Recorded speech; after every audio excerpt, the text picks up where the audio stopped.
seeing across the state of Louisiana.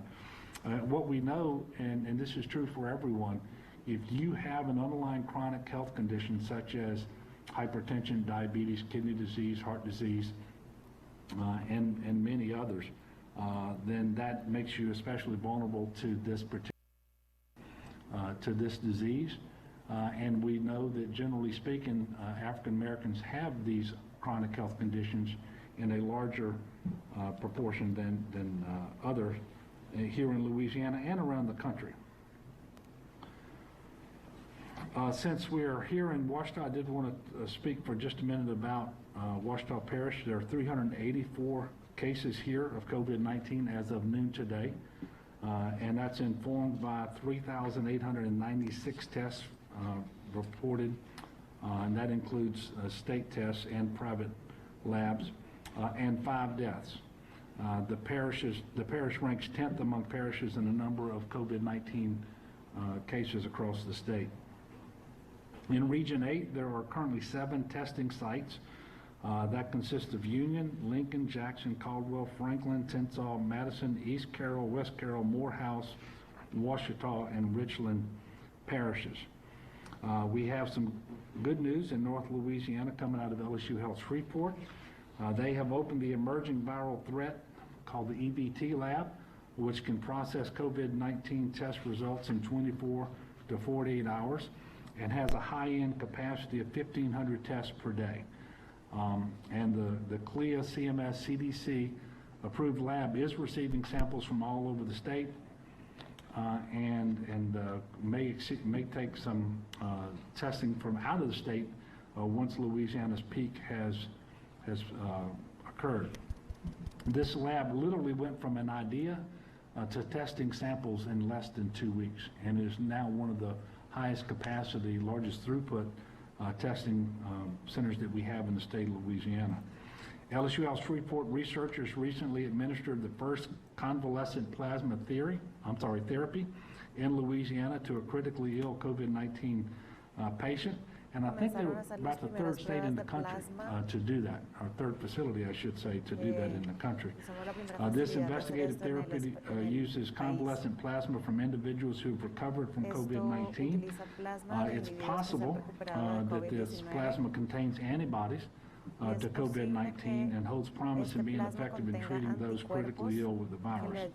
LSU Health Shreveport was also the first site in Louisiana and the second in the U.S. to offer inhaled nitric oxide clinical trial, joining Harvard University and University of Alabama Birmingham in that regard.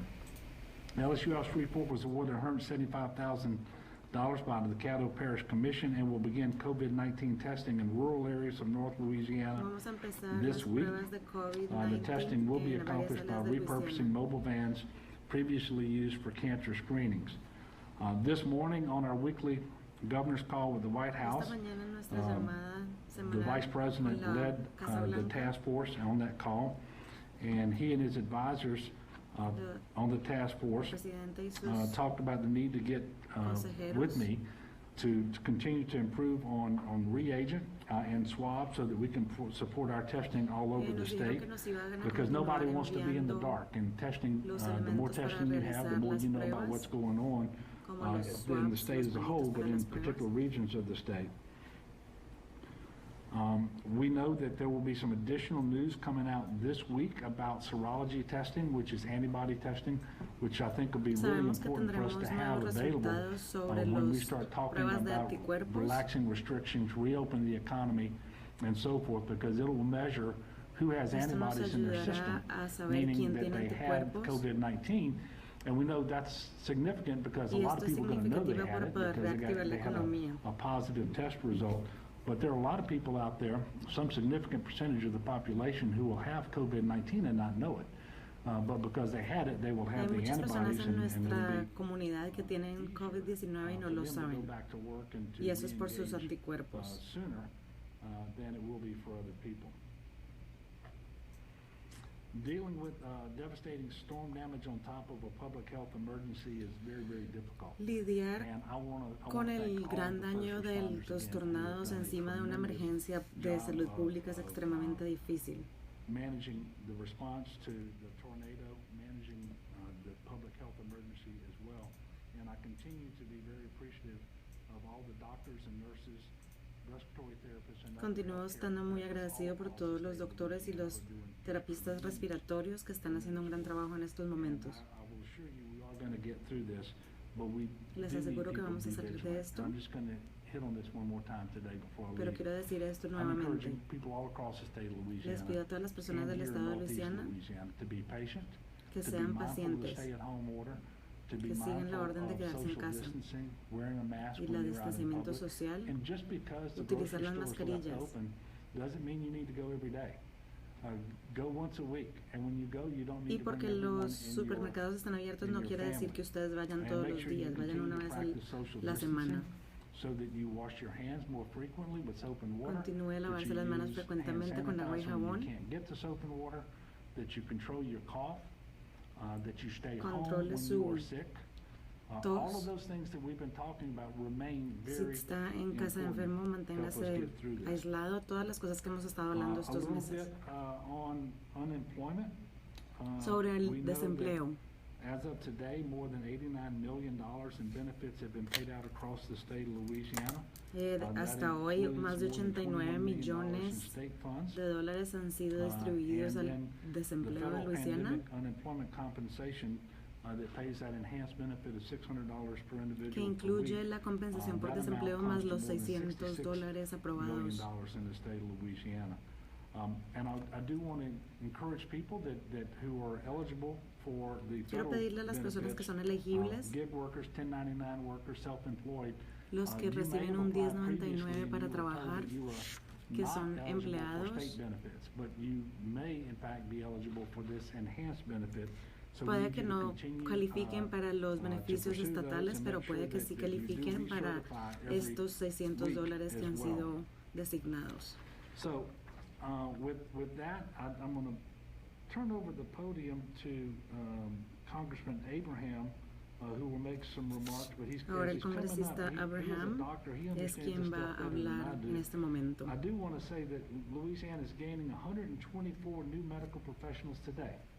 124 Hoy graduates from recibimos the a LSU Health Science 124 Center profesionales Shreveport. médicos We'll be graduating early today, and so que se they're van a going to be graduar able más to temprano help el día de support hoy the surge across Louisiana. para poder And some of them will soportar los actually leave the servicios state, but we're especially proud y la of necesidad the en majority of Luisiana. them who are going to be staying here in their state. Unfortunately, they can't get together because of social distancing, and they're going to receive their diplomas Desafortunadamente ellos electronically. no pueden juntarse today. por el distanciamiento And they social, can pero van a begin recibir their su careers diploma. as early as May the 1st due to expedited licensing that's going to take place. We've got 57 out of 124 LSU Health Science Center Shreveport School of Medicine seniors. They matched in Louisiana.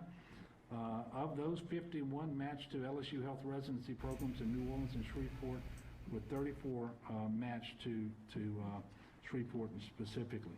So all of these people are going to get online and help us with this public health emergency, and I really appreciate them for doing that, and I appreciate the licensing board for expediting the licensing, just as the Health Science Center expedited their graduation.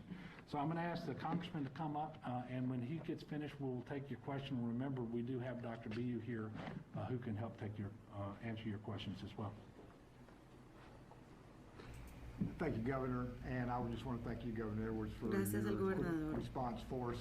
Literally, as soon as the tornado left the ground, the governor was sending supplies. Porque el gobernador estuvo aquí tan pronto como el tornado tocó la tierra. President Pence, we've been in También contact quiero with them agradecerle al presidente y yesterday, al and today vicepresidente. they stand ready to go at a moment's notice. I'm just going to simply echo what the governor has said. I'm looking out at the crowd here. Our National Guard, State Police, local police, fire, EMT, Estoy agradeciendo a todo el personal que está presente en el cuarto en este momento, you bring calm to chaos, porque to the ellos le uncertainty. traen la People calma see al that caos. you are doing your jobs. Ustedes están They haciendo su appreciate it. trabajo. And know that Y esto se you're in refiere a their los prayers, policías, you're a in their los hearts, bomberos, and a you los de la are Guardia Nacional que really vinieron a in their ayudar a minds Monroe right now, because luego de los when they tornados. see you in the community, Los vemos again, en la this is comunidad. the calm that they need and they look forward to on a daily basis. We've been through tough times before in Louisiana. We'll be through them Hemos again. estado en But difíciles tiempos en Louisianans have Luisiana always antes. relied on hope faith pero and tenemos hard work. fe y We will continue esperanza to do that. We will get through this as we got through other de que vamos a salir de disasters. esto. And this too, as we say, shall pass. So, Governor, thank you for what you're doing. Gracias, We gobernador, wanna por lo que ha thank hecho, the, President Trump's administration for what they're doing. y a la administración del And presidente as Trump, important, and maybe more importantly, thank you for what you're doing. Thank you, Governor. y a todos ustedes por lo que están haciendo. Thank you, Congressman. Look, the partnerships are working, the communication is working. Congressman and I had a phone call yesterday. This morning, I was on the phone with both the Vice President and a separate call with Administrator Gaynor from FEMA. Ayer estuve en el teléfono con la presidencia y con los administradores de So FEMA. it's local, it's state, it's federal, and it's all working. That's not to say it's perfect, but I can tell you Tenemos una people are respuesta que working está extremely funcionando, hard que aunque to no bring the esté relief to the perfecta, folks here in tenemos una Washington buena across, comunicación en el nivel Louisiana with estatal, respect to the local tornadoes and with y respect nacional. to COVID-19. With that, I'll take a few questions. Ahora va a If you tomar have unas them. preguntas de la audiencia. Yes, sir. Governor, were you able to speak to any residents here in the rural or in the parish about Yeah. bumper damage and what they tell you? I did not. I did not. And it was a purposeful decision on my part, and it had to do with the COVID-19 emergency. Tomamos And una even though I decisión que had a tenía que ver mask con el on, I COVID-19. come from a different part of the state, and I was trying to make sure that we didn't have too much interaction. And it's always a delicate balance because I saw people who were out cleaning up and working hard Estábamos already tratando de no tener mucha to get past interacción the tornado damage, and I por saw lo del some people in some COVID-19, pero homes había that are gente en las obviously not calles gonna be tratando de limpiar habitable, después del tornado. tonight or anytime soon, but chose not to stop and talk to them because of the COVID-19. Y decidí no public parar y health hablar con emergency, and ellos that's, por again, a very tough las órdenes de distanciamiento decision on social, my aunque part, fue muy because it's the difícil. first time I've shown up, and we've had plenty of natural disasters since I've been governor, but this Porque is es the la first time that I primera did vez not que me ha interact tocado with folks who had sustained estar damage to their properties. cerca de las personas sir. que han sufrido una emergencia como What about the estas. complication of responding to a weather crisis on top of a public health emergency? Yeah, so the question has to do with the difficulty pregunta of es, compounding the emergencies all at once. ¿Cómo podemos and I guess we're manejar really las gonna see that emergencias if que we se han get some presentado rain todas here a in la the vez? future, right? And then the absence of those 360-inch pumps in Black Bayou will really La come into play. ausencia de las So it becomes bombas hard. que So se yesterday, dañaron por los tornados en the- West Monroe. it's not good news, but it was helpful that we knew 48 hours in advance of the chance of very severe weather. And so we were Fue bueno actually saber que moving tendríamos forward. But as we're talking un about getting clima tarps muy severo and getting con water, 24 horas de to the anticipación. Washita Parish, we're also thinking about PPE for people who are going to be handing out the tarps and handing out the water and trying to make sure that you could do Mientras things and estamos maintain lidiando con esta social emergencia, también distancing estamos and pensando en hygiene las practices protecciones that we need to personales de have, las personas que van so a that we venir a don't dar get los in a problem plásticos we para have cubrir more las people casas, catching, para dar las comidas, para disease and presenting to repartir the todas las hospital, ayudas. than we need to have. And so it just makes everything much harder. Así que es But claro the que good sí, news hace que here todo is sea that más we did not difícil, have serious injury or fatalities. And pero you know, es una I think at last count, for gran example, next door in Mississippi, ayuda which que no was the hayamos same tenido weather muchos system, heridos o muertes con estos right after it left tornados. Louisiana, it started having its impact there. Last I heard, they had 11 fatalities, and the Después de governor que there, estos Tate tornados Reeves, impactaron a indicated Luisiana, this yo morning he escuché que en thought Mississippi when they tuvieron finished their 11 search and muertes, rescue así there, que they would have more than 11. So para we do have a nosotros lot to be fue thankful for. We need to keep those folks in importante our que prayers as nuestras well. personas estuvieron seguras. Any other questions here? ¿Otra pregunta? Yes, sir. So many of the storm victims lost their jobs, now they've also lost their homes. What kind of help can they look forward to from the state? Yeah, well, first of all, they need to know we not just declared a public health emergency for COVID-19. We declared yesterday an emergency related to the tornadoes. This morning I was on the phone with FEMA, letting them know that we will be requesting individual assistance, which most of the people are familiar with because of the number of times we've had to do this. Public assistance, and we're moving as quickly as we can.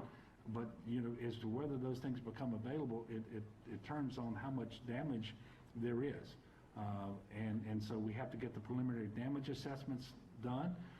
And we also talked to FEMA today about being able to do those damage assessments virtually. so that we can look at photographs of a particular structure and not have to send people into that structure because of the COVID-19. So this is a little bit unique. This is a little bit different than we've ever done it before. I can only tell you that we've got FEMA's full attention of this.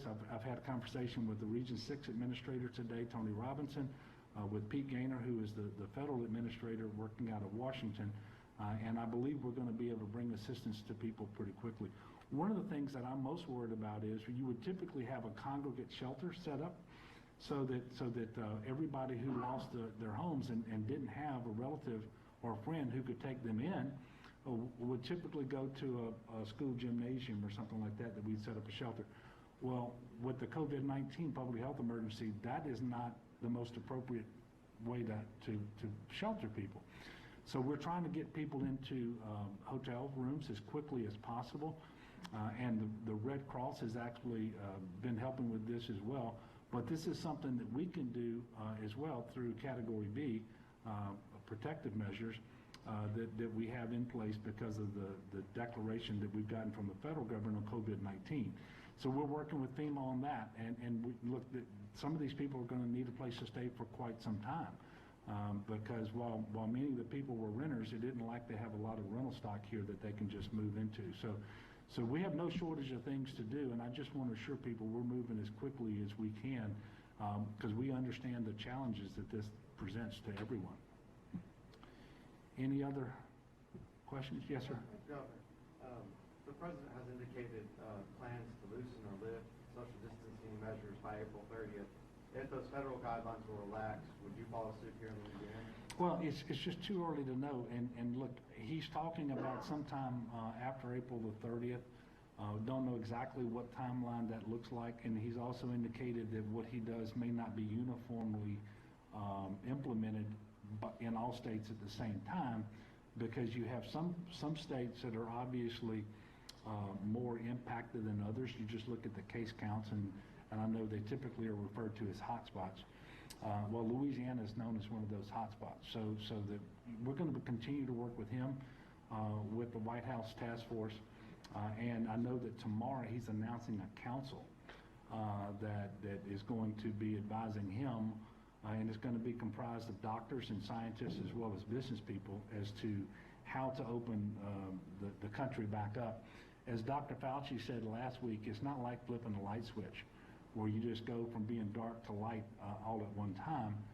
So this is going to be done in some sort of a transition, and we're going to be doing it that way here in Louisiana. I cannot tell you exactly what that's going to look like yet, but we will be working really hard with all the experts to get that figured out.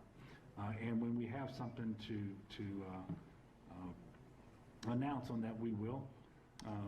We will be announcing later this week an economic resiliency recovery task force that we're going to stand up here in Louisiana that will advise me and local officials as well. Senator?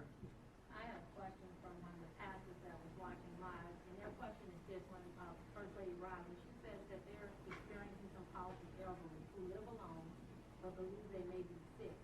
How do they get them tested without exposing themselves? Because most of those people do drive, so you would actually have to pick them up. So her concern is how do they respond to an elderly call who is alone, who doesn't drive, who believes they may have been exposed at some point, and get them tested without exposing themselves? Well, first of all, we do have testing available for all symptomatic people. And so we're talking about those symptoms that are associated with COVID-19. The cough, the shortness of breath, fever, and so we do want all of these individuals to be tested. And in any individual out there who's watching this, if you have questions about whether you should be tested and how you would go about that, you can call 211, and 211 will answer those questions. Specifically with respect to, and it was a little hard for me to hear you, these are elderly people who may live by themselves and they're not going to be able to drive themselves. Yeah. Tell them that they may have been exposed at some point. Mm-hmm. And so the question that First Lady Riley has is, how do you actually get them to the testing without exposing themselves? That was the first time I've had that question. So Yeah. So it remains the case that if you think you were exposed, you need to treat yourself as if you have been exposed, and you need to quarantine for 14 days. Now, if you develop symptoms, that's when you need to be tested, because it remains the case that the test is not reliable for people who don't yet have symptoms. And so it could give you a false negative when in fact you have it, but you don't, you're going to think you don't, and you're going to continue, you're going to take yourself out of isolation, out of quarantine, and start interacting with people. But if you become symptomatic, then you need to be tested. So if you make contact, quarantine. If you develop symptoms, then you need to be tested, and you can call 211 for questions. And that, Doctor, you have some. It's time for Dr. B to earn his keep anyway. Yeah, no, just to echo what the governor was saying, I mean, I think importantly, people are encouraged to reach out to their primary care providers as well. If they're well enough to stay at home and seek that kind of counsel. Anybody who's feeling severely ill should be contacting 911, because obviously we'll want to get them medical attention. Somebody needs to know when they call 911, share their symptoms as we'd expect them to, just so that those first responders who are coming know to be taking the right protective measures for themselves. But as the governor said, 211 can help connect people to local primary care providers as well. If they don't have one already, there's a network of federally qualified health centers throughout the state, and they are doing testing in addition. Another pastor on the group wants to know funerals. They're having trouble in some of the smaller parishes because they don't know who should be enforcing the 10-person. They don't know who should be enforcing the 10-person rule at funerals. They're traveling into the small parishes for funerals, and there's no one enforcing. Like there's one small parish where the sheriff said that he will not enforce it, and they can have as many people as funerals they want, but the pastors are getting there to officiate the funerals and being in a room with a whole lot of people. Yeah, so this is a part of the orders that's hard for anybody to follow. We understand there's no time when you need to be near other people more than when somebody that you loved has passed. However, it can be a compounded difficult time if we get together in a small room, especially more than 10 people. And so I would, to echo again what the governor said previously, hope that we don't have to rely on enforcement, especially at a time like that, but ask people to self-police, ask people to be mindful of the 10-person limit. It's not because that's not a show of your devotion and love to that person, but it's about keeping everybody else healthy. And most importantly, unfortunately, if you're in one of those high-risk groups, if you're over the age of 65, if you're somebody who has underlying comorbidities or underlying conditions like high blood pressure, diabetes, especially if they're hard to control, you really need to be taking steps to not expose yourselves to people. And so we're asking funeral directors, we're asking churches to be creative in the way that we can stay connected at these times, to use Facebook Live or FaceTime or any kind of virtual connection device like that to let people to come together without having to physically be together.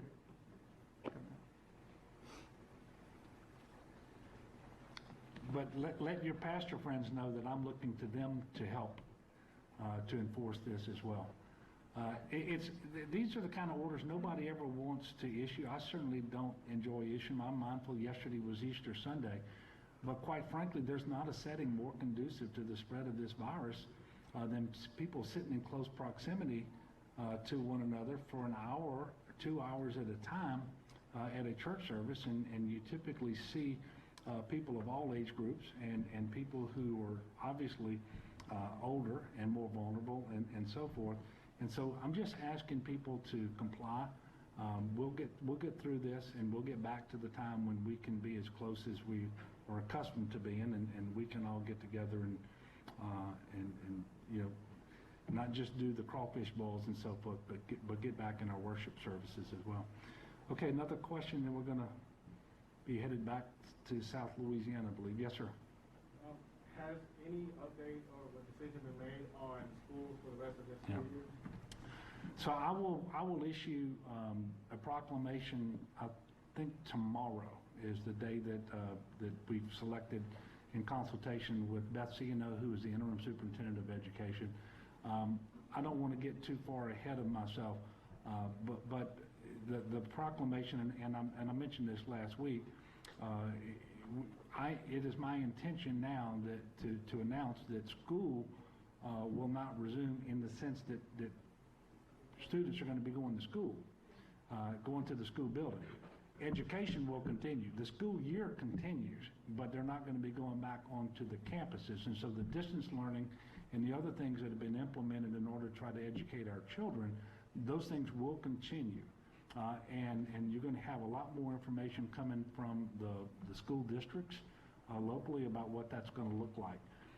But it's, you know, the school, around the 20th of May is the last day that you would typically have school anyway.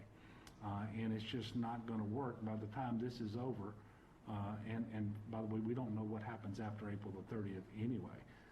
But it's just not going to be feasible to resume the operation of our schools this academic year. So there'll be more information forthcoming tomorrow from me, and then you're going to hear from the Department of Education and your local school districts as to what that's going to look like here in Ouachita Parish and elsewhere around the state of Louisiana. So look, I want to thank y'all for coming out. I want to thank everybody again for your social distancing out there and wearing a mask in particular. Ask everybody to continue to be patient. Let's follow the stay-at-home order. Let's make sure that we're practicing social distancing and good hygiene. And then let's continue to lift one another up in prayer. And as tough as it is right now, remember, start with a prayer of thanksgiving and be thankful, as I am, that the tornadoes did not cause more injury and didn't cause a single death in the state of Louisiana. And then let's lift one another in prayer as it relates to COVID-19 as well. All right, that was Governor John Bell Edwards holding